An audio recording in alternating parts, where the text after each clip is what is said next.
take a really quick look at how we can handle events from the HTML DOM in .NET code. So I've just got the result of file new project here. We have the web project, we have the Silverlight project. Let's go to our aspects page. So let's just add a little piece of UI onto this. Let's take this existing div, make it just 80% of the height, and let's go and add a button here. We'll say type is button, value equals click me, and we'll say ID equals my button, something like that. So we just got a button on there and that we can click. Let's now go to some Silverlight code. So all we've got over here is really no UI. We've just got a simple grid with a white background on it. And what we'll do is we'll go to the code for this and we'll handle the loaded event. So when this thing loads, let's say onloaded, and in that function what we'll do is grab hold of that button in the HTML DOM we just created. So we can use a class called HTML page, and we can reach into the document, and we can call getElementById, and getElementById is going to take my button, and this will return as an HTML element. Let's call that element. Let's just collapse down those namespaces again.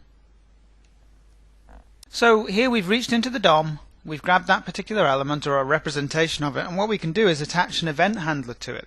So let's say element.attachEvent, let's call this onClick, and we'll just add an event handler here. So let's just say my handler, we haven't written that yet. Let's write my handler. Let's say, let's just change the name of this in a second. Let's just change that back. So now we have my handler. And what we'll do in my handler is we'll just get layout root, and we'll set the background to be a new solid color brush, colors.green, something like that. So we can build, or at least I thought we could build. The question is whether we need an event handler or an HTML event handler. So one simple thing we can do there is just cast that to say what it is we want. Let's press F5, let's switch on debugging.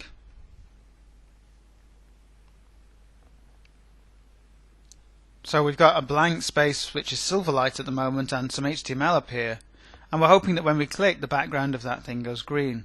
So we've very simply been able to reach into that HTML DOM, grab an element, handle a particular input event with a piece of .NET code, and we have to do nothing really much to make that work. Very simple. Again, more interoperability between HTML and the Silverlight and .NET world that we've got within the Silverlight plugin.